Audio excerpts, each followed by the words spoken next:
Bien, pues, ¿cómo dice que le va la vida, mi estimada gente? Pues bien, hoy estamos con una nueva serie de videos en el que vamos a comenzar pues con el temario de histología. Entonces, bien, sin más preámbulos, comencemos, ¿no? Vamos a hablar de los populares tejidos. Y como hemos ido viendo, pues también en biología, en anatomía, por lo general vemos que cada una de estas ramas que precisamente vienen de la biología, y hoy vamos a hacer un poquito más de enfoque también para comprender cómo es que se genera la histología. Entonces, para comenzar en primera instancia, pues a mencionar que la histología, bueno, tenemos que comenzar pues por el padre, ¿no? ¿Quién era el padre de la histología? Tenemos muy entendido pues que fue Marcelo Martilión Malpighi, ¿no? O comúnmente llamado Malpighi. Como podemos ver aquí, este personaje es quien inicia por vez primera los estudios enfocados pues más en tratar de observar la parte interna del individuo o del animal que estaba estudiando. Entonces, tenemos pues en primera instancia el padre de la histología, Marcelo Malpighi, ¿no? Tenemos una de sus obras más representativas que es de Pulmonibus la epístola, donde habla pues acerca de puntos claves, puntos básicos de lo que es el tema de partes del sistema respiratorio. Habla también, por vez primera hace mención de los alveolos pulmonares como estructuras conformativas de los pulmones. Además también pues recordemos que Malpighi tenía una cierta afición por estudiar a los insectos, tenía un agrado por la entomología y pues de ahí que tengamos varios estudios realizados por Malpighi hacia los insectos. Por cierto, en la actualidad tenemos ciertas estructuras que se estudian en algunos artrópodos como insectos, tienen ciertas estructuras internas que van relacionadas pues con el tubo digestivo y partes del insecto que reciben denominaciones pues como los tubos de Malpighi, o también si hablamos de la anatomía humana como tal, a nivel de los riñones pues hablamos de las pirámides de Malpighi, si vemos histológicamente, como vamos a ver en los temarios subsiguientes. Pero en fin, vamos a continuar. Entonces, ahora definir lo que es histología. Primera instancia, para describir la histología, vamos a comprenderla esta pues como una ciencia que se va a encargar del estudio de que sería, lógicamente, ¿no? De los tejidos. ¿Por qué?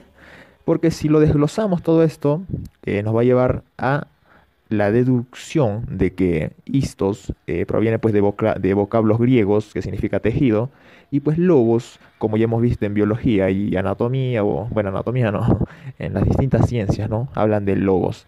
Entonces nos hacen referencia a lo que sería un tratado, un estudio, un compendio, ¿no? Una ciencia enfocada sobre algo. Entonces, si estamos hablando de los tejidos como histos, recordamos que histos también se puede hacer una sinonimia con lo que sería tisus o también el nivel hístico, como vamos a observar. O como lo hemos ido viendo también en el temario de biología, si recordamos un poco, ¿verdad? Recordemos los niveles de organización compleja que habíamos visto, ¿no? Desde un nivel atómico pasamos también a hablar de un nivel molecular, hablamos de un nivel celular y pues el que le proseguía pues era el nivel hístico o tisular, que precisamente hace referencia pues a eso, ¿no? Al nivel de los tejidos. Entonces precisamente es el tema que nos compete hoy. Entonces ya tenemos comprendido esto, ¿no? Histología es el tratado del estudio de los tejidos, pero ahora debemos comprender qué son los tejidos. Pues los tejidos no es más que la definición, bueno, la definición es esta.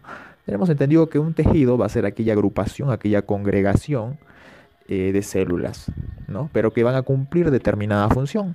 Van a cumplir determinada función y además muchas veces también estos tejidos van a tener un origen embrionario común, como ya vamos a ver con los distintos tipos de tejidos. Entonces, ya tenemos definido, ¿no? La histología como ciencia encargada de estudiar los tejidos, tanto, bueno, esto vamos a dejarlo un poquito más adelante, ¿no? Vamos a seguir hablando un poquito de la etimología. Recordemos, ¿no? Que es en sí el tejido es un conjunto de células que se han agrupado, ya sea de manera especializada o no, para cumplir determinada función y ulteriormente generarnos lo que serían los órganos. Entonces, ahora sí pasamos a lo que nos compete. Bueno, en primera instancia mencionar que ya hablando de tejidos y todo esto, pues había algo que les quería decir. Ya bueno. em, ya.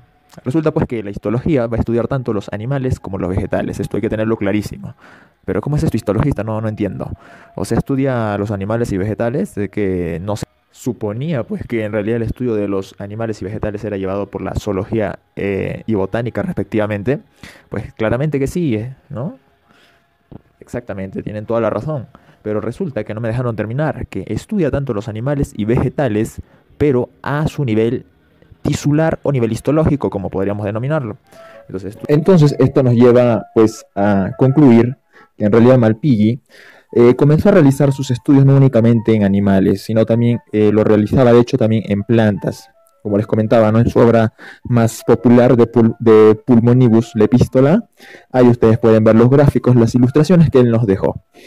Entonces, ahora vamos a pasar a hablar acerca pues de los cortes que vamos a observar en histología, que son básicamente tres, ¿no? Tenemos en primera instancia un corte transversal. Para eso les muestro esta imagen, ¿no? Que es como una manguerita y es como que la cortemos en horizontal. Ese es un corte denominado transversal.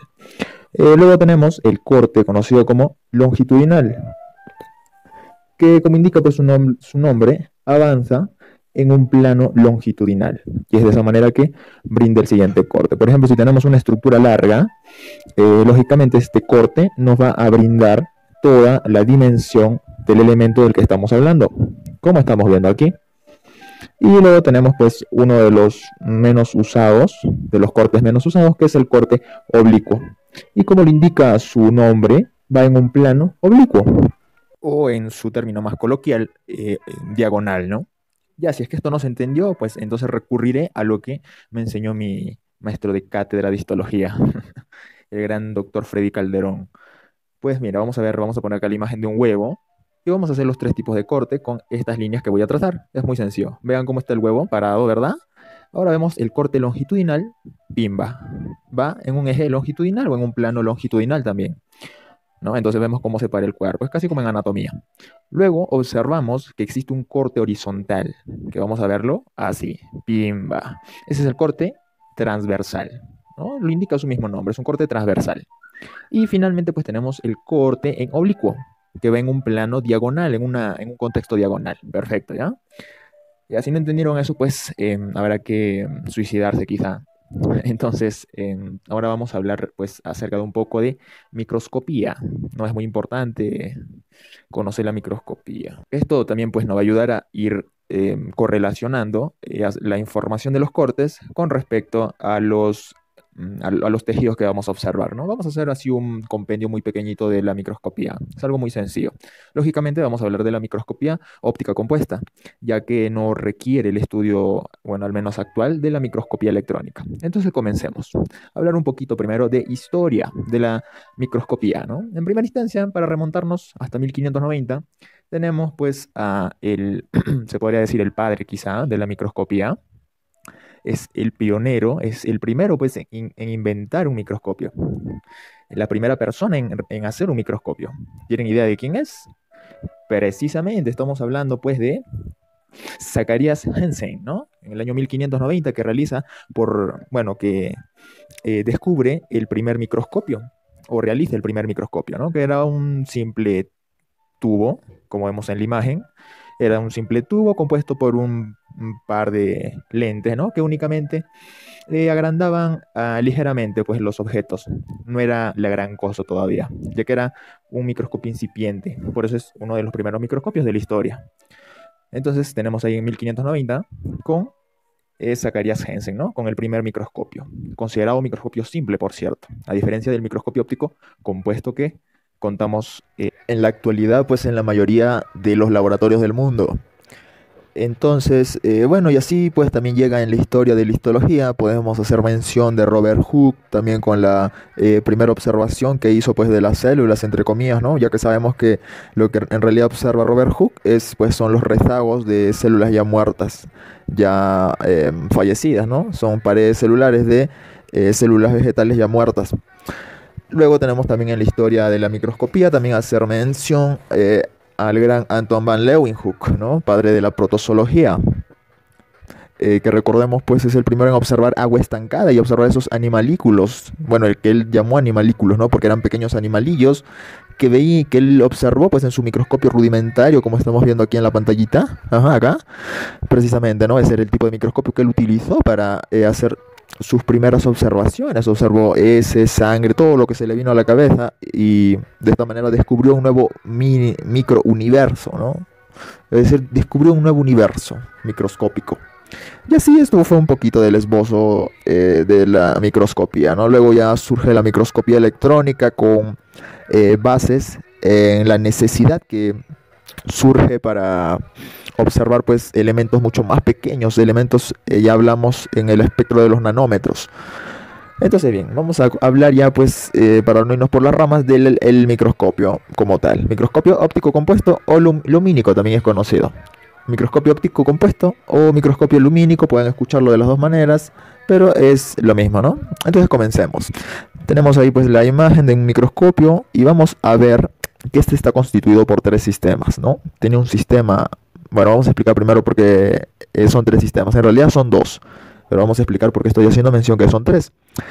Tiene un sistema mecánico, en primera instancia, que va a ser la parte del sostén, va a ser la parte, como lo indica, ¿no? Va a ser la parte mecánica, va a ser la parte que va a sostener, que va a soportar todo el espectro del microscopio, todo el sistema óptico que estamos viendo también ahora, ¿no?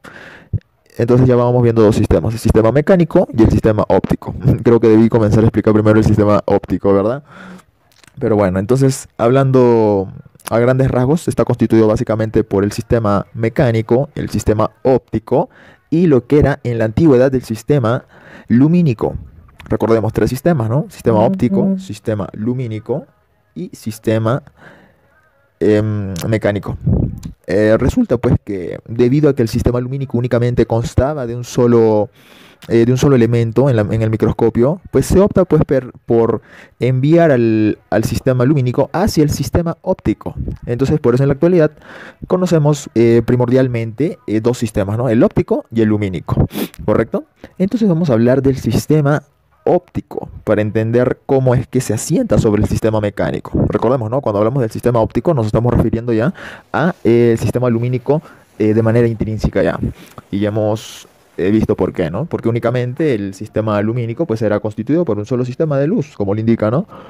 Por lo cual se decide pues incluirlo ya en el sistema óptico como tal. Entonces, comencemos, ¿no? Tenemos en primera instancia el sistema óptico. Vamos a hacer una dinámica. Vamos a ir explicando el sistema óptico mientras explicamos las partes también. Mientras vamos viendo estas imágenes tan elegantes. Resulta que el asunto va así. Tenemos el sistema óptico, ¿no? Que es el conjunto de lentes, por así decirlo. El conjunto de lentes que está ordenado de manera jerárquica, de manera coordinada, ordenada, para brindarnos pues una imagen mucho más grande. Una imagen más grande del elemento microscópico que queremos observar, lógicamente. Entonces, tenemos el sistema óptico, nuevamente, ¿no? Sistema óptico que está constituido por básicamente las lentes. Y entre estas lentes vemos que hay dos tipos de lentes. Tenemos las lentes oculares y además las lentes objetivas o los lentes objetivos, como se les llama. Bueno, lentes objetivos o lentes objetivos, sí. Estoy en papas. Entonces tenemos el lente ocular y el lente objetivo, ¿correcto? Estamos viendo acá, los estoy señalando. Resulta que el primer lente ocular recibe esta denominación debido a la cercanía que tiene este lente con el ojo del observador o del investigador, ¿correcto? Entonces por eso es lentes ocular, por eso es lentes oculares, ¿no? Lente ocular o lentes oculares, dependiendo si el... aquí hay que hacer mención también que tenemos pues lo que es un microscopio óptico compuesto monocular como también binocular, muy semejante a los largavistas, ¿correcto? Entonces, histologistas. Ya vamos viendo, ¿no? Tenemos el lente ocular, ya sabemos por qué, porque recibe esta denominación por la cercanía del ojo del observador hacia este lente. Luego tenemos los lentes objetivos. Por cierto, hacer mención también, nuevamente, que estamos hablando del sistema óptico, ¿correcto? Luego tenemos los lentes objetivos, que están separados por una serie de estructuras que ya vamos a estar viendo en el sistema mecánico. Pero por ahora, mencionar que estos lentes objetivos de los que estamos hablando también tienen una peculiaridad, ¿no? Que reciben este nombre debido a la cercanía que hay con el objeto que están observando. Es decir, con la muestra, ¿no? Ahí vamos a ver que la muestra se coloca sobre una estructura así de manera laminar, así como lo estamos viendo en pantalla. Es conocida como el portaobjeto. ¿Y por qué recibe esta denominación? Pues precisamente porque se encarga de montar el objeto, ¿no? Eso ya vamos a verlo más adelante. Y esta estructura que lo cubre se llama el cubreobjeto. Es muy sencillo de acordarnos. Pero además hay que recordar que estos lentes objetivos tienen otras características más resaltantes. Como por ejemplo que existen dos tipos de lentes objetivos. Hay lentes objetivos en secos, vamos a ver que hay en secos, vamos a ver por qué son en secos también, y vamos a tener los lentes objetivos de inmersión. Entonces ya deben ir y más o menos deduciendo por dónde va este asunto. Bien, ya, entonces vamos a hablar de los lentes objetivos en seco. Básicamente son en número de tres, pero en la actualidad pues ha surgido un aumento más en estos lentes objetivos y vamos a ver cuál es. Este aumento es pues únicamente en algunos microscopios, pero generalmente el número estándar de lentes objetivos en seco vamos a ver que son en tres, ¿verdad? ¿Y cuáles son estos? Pues tenemos el objetivo en panorámico, por ejemplo. Bueno, vamos a ir por orden, así como va la imagen, vamos a ir explicando cómo va este asuntillo. Bien, recordemos que hay tres panorámicos generalmente, ¿verdad? Panorámico, no, que estoy hablando. Tres objetivos en seco, en general, ¿no? Pero había un cuarto que estábamos viendo acá en la imagen que era de 60x. Ahora hacer mención de que estos 10x o los 4x que dicen acá están haciendo referencia al número de veces que aumenta la imagen dicho lentes. Ahora, si recordamos que habíamos hablado de un lente ocular, ¿verdad? Los lentes oculares, estos tienen una medida de 10x. Esto quiere decir que aumentan la dimensión, el tamaño del objeto que estamos observando 10 veces. Y aquí ocurre pues una pequeña multiplicación. ¿Y cómo es este asuntillo? Se preguntarán. Pues es muy sencillo. En realidad, lo único que se hace es multiplicar el número de veces de ampliamiento que tiene el lente ocular con el número de veces de ampliamiento que tienen los lentes objetivos. Entonces, así por ejemplo, ¿no? Les estaba diciendo acerca del lente objetivo panorámico, que es el de 4x. Y de hecho, estos aumentos podemos observarlos que se encuentran externamente al exterior de cada lente objetivo. Y cada uno tiene un determinado color, ¿verdad? Entonces recordamos, el lente panorámico es el de 4x, el cual si lo multiplicamos por el ocular nos va a brindar pues una dimensión, un aumento de 40x, ¿verdad? Luego pasamos a hablar del siguiente lente objetivo, que es el siguiente objetivo en seco, que sería el conocido como el seco débil. Por cierto, los colores varían, como pueden ver ustedes. En el caso del panorámico es con una cintilla roja ya aquí en la circunferencia. En el caso del seco débil, que es de 10x, vemos que la cinta es un tanto naranja. Y en el seco fuerte, que hace referencia a que estamos frente a un aumento de 40 veces, tiene una cinta un tanto celeste, como podemos ver. Bien, hasta ahí estamos hablando de objetivos en seco, ¿verdad? Objetivos en seco. Por cierto, hasta ahora no hemos visto por qué se llaman objetivos en seco. Bien, entonces ya hemos visto cuáles son, ¿no? ¿Verdad? Está el 4x, que es el panorámico, el 10x, que es el seco débil, y el 40x, que es el seco fuerte. Estos lentes objetivos en seco son denominados así ya que no existe o no se interpone ninguna sustancia, generalmente acuosa u oleosa, entre el lente objetivo y la muestra, ¿correcto? Entonces por eso es objetivo en seco, porque no hay la presencia de nada interpuesta entre el objetivo y la muestra. Es decir, únicamente está el aire. Ahora vamos a hablar del lente objetivo de inmersión. ¿Y por qué es de inmersión? Pues los lentes objetivos de inmersión son aquellos que se consideran o se denominan de esta manera, ya que en este caso si hay una interposición entre el lente objetivo, que generalmente va de 100x a 200x, se encuentra pues interpuesto un aceite, generalmente sustancias como aceites, o también podemos hablar de líquido. Recordando que la sustancia oleosa siempre va a presentar una mayor refracción. ¿Esto qué quiere decir? pues que el aumento va a ser mucho mayor y va a presentar una mayor nitidez también. Pero generalmente estos lentes objetivos de inmersión es para observar pues muestras mucho más pequeñas, para observar bacterias, por ejemplo. Bien, y recordemos que son lentes objetivos de inmersión, pues porque se interpone una sustancia, ¿verdad?, entre el objetivo y la muestra, así como estamos viendo ahí claramente. Y así pues, mis estrellitas de histología, continuamos hablando de lo que ya bueno. Entonces ya hemos visto lo que son los elementos que corresponden a hablar del sistema óptico, ¿verdad? Que dijimos que ya incluye el sistema lumínico. Ahora, por cierto, tenemos que hablar del sistema lumínico también. El sistema lumínico tiene mucha importancia, ya que debido a que estos son microscopios óptico compuestos o microscopios lumínicos, pues tiene que hacerse referencia a lo que en luminicidad se refiere. ¿Y qué quiere decir esto? Pues sencillo, ¿no? Vamos a hablar del sistema lumínico, que son de dos tipos en el microscopio óptico compuesto.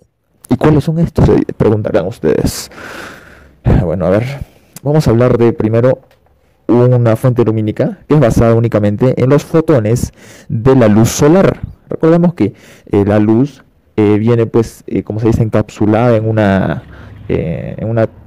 aspecto de molécula demasiado pequeñísima, conocida como fotones, ¿no? La verdad no sé muy bien la definición, pero al menos es lo que comprendo. Ya ustedes lo buscan. En fin, entonces hay fotones tanto que enmascaran lo que serían rayos del sol, o sea, rayos naturales, como también fotones, pues, generados a partir de energía, pero energía eléctrica, ¿verdad? Entonces estaríamos hablando, pues, de una fuente lumínica propiamente dirigida por los rayos de luz a través de un espejito, como vemos ahí. O bien podríamos estar hablando de una fuente lumínica la cual nos brinda la luz a partir, pues, de focos, un foquito que se encuentra colocado aquí en el sistema, ¿verdad? Ahí. Bien, eso sería con respecto a la fuente luminosa. Esta fuente luminosa o fuente lumínica es la que nos va a brindar nuevamente la luz necesaria para nosotros observar la muestra correspondiente. Entonces recordamos dos tipos, ¿no? Una con fuentes lumínicas naturales, bueno, solares, por así decirlo, y unas con fuentes naturales, pues, artificiales, como la electricidad, ¿correcto? Entonces ya tocamos lo que es el sistema óptico y el sistema lumínico. Ahora lo que nos toca, pues, es ya hablar del sistema esquelético, se podría decir, del microscopio. ¿Y cuál es este? Pues el sistema mecánico, lógicamente. Vamos a conversar acerca de este sistema mecánico, que si recuerdan un poquito, les había dicho que en realidad va a ser, pues, aquel sostén, va a ser toda esa fuente columnar, esa columna que va a sostener todo lo que corresponde a hablar del sistema óptico. Entonces, bien, comencemos. Vamos a comenzar a hablar, pues, de arriba, de arriba hacia abajo. Vamos a hablar del tubo. El tubo es una estructura cilíndrica, como podemos observar, y la única función que hace es, pues, hacer una separación y una unión al mismo tiempo de lo que es el sistema del lente ocular con los lentes objetivos. Nada más. Así de sencillo. Entonces pasamos a hablar del segundo elemento que compone, pues, este sistema óptico. Bueno, mecánico, que estoy en papas. Estaríamos hablando, pues, del cuello, ¿no? El cuello es una estructura. Este sí es como la columna vertebral, porque si nos damos cuenta, vean cómo tiene la forma así de un cuello. Este cuello va a estar diseñado en el microscopio para poder desplazarlo, ¿no? Aparte de funcionar como el sostén que les decía, como esa columna. De hecho, el punto